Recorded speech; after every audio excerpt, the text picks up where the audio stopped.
नेपालमा सरकारी कर्मचारीले देश लुट्ने र शिक्षकले विद्यार्थी कुट्ने भन्ने कुरा निकै नै सामान्य लाग्न थालिसक्यो हामीलाई।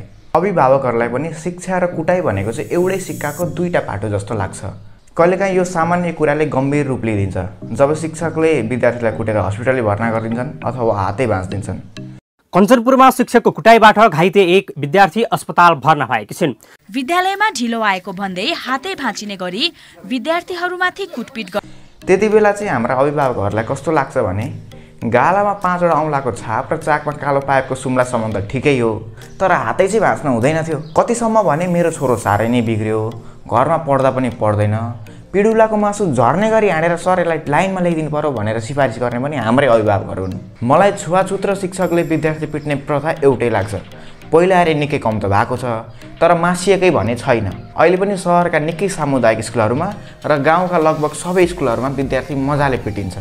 हामीहरू भन्ने बेलामा चाहिँ जिन्दगीको सबैभन्दा रमाइलो पल बालपन हो भनेर भन्ने, अनि बच्चाहरू खुसी छन् कि छैनन् भनेर चाहिँ कसैलाई बालै छैन। बच्चाहरूको मेन्टल हेल्थलाई चाहिँ कसैले सिरियसली नलिने। आउनुहोस् यो भिडियोमा आफ्नो स्कुल लाइफको कहाली लाग्दा दिनहरूलाई सम्झिने कोसिस गरौँ। स्कुल यस्तो ठाउँ हो जहाँ जान त हामी नयाँ कुरा सिक्न भनेर जान्छौँ, तर त्यसका लागि राणा शासनभन्दा पनि निरङ्कुश शासन प्रणालीमा बाँच्नुपर्ने हुन्छ। होमवर्क नगर्दा पनि पिटेकै छन्, पढाएको कुरा आएन पिटेकै छन्, कपाल लामो भयो नङ लामो भयो पिटेकै छन्, बाहिर निस्क्यो पिटेकै छन्, क्लासमा बोलो पिटेकै छन्, उस्तै परे सास किन फेरेको भनेर पनि पिट्न फेर लाउँदैनन्। झन् मेरो पालामा त अनेकै हुन्थ्यो। घरको घर झगडादेखि लिएर उम्लेको ब्लड प्रेसरसम्म सबै विद्यार्थीमाथि पोखिन्थ्यो। सरहरू गुड्का चबाउँदै आउने, रक्सी खाएर क्लासमा आउने भन्ने कुरो त निकै सामान्य हो।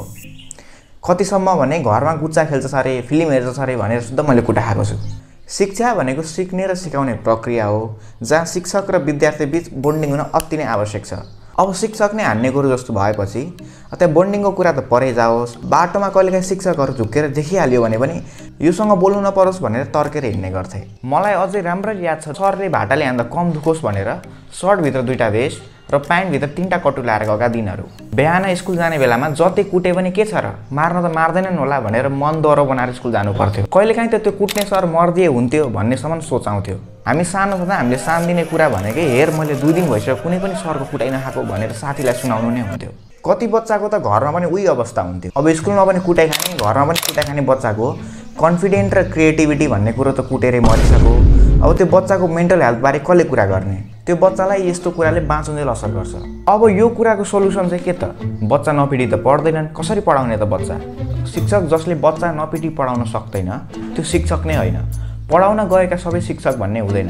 हामी 5 क्लासमा हुँदा विश्वास सरले हामीलाई कम्प्युटर पढाउनुहुन्थ्यो, अनि क्लास सकिने बेलामा उहाँले जहिले एउटा कथा वा चुट्किला सुनाउनुहुन्थ्यो। अनि भन्नुहुन्थ्यो मैले दिएको होमवर्क वा रट्न दिएको कुरा कसैले नरटी आयो वा नगरी आयो भने भोलि चुट्किला सुनाउँदिन।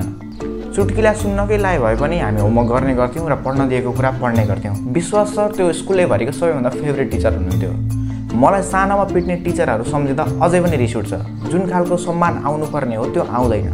शिक्षकहरूले आफ्नो इमेज सुधार्नलाई भए पनि यो बानी चाहिँ छाड्नै पर्ने हुन्छ। यदि यो भिडियो अभिभावकले हेर्दै हुनुहुन्छ भने कृपया आफ्नो छोराछोरीको मेन्टल हेल्थलाई सिरियसली लिने गर्नुहोस्। यदि यो भिडियो बच्चा पिट्ने शिक्षकले हेर्दै हुनुहुन्छ भने म एउटै कुरा भन्न चाहन्छु, सर जिन्दगीको सबैभन्दा ठुलो उपलब्धि नै बच्चा पिट्ने हो, जसरी बच्चा नपिटौँ। बच्चाको आँसुले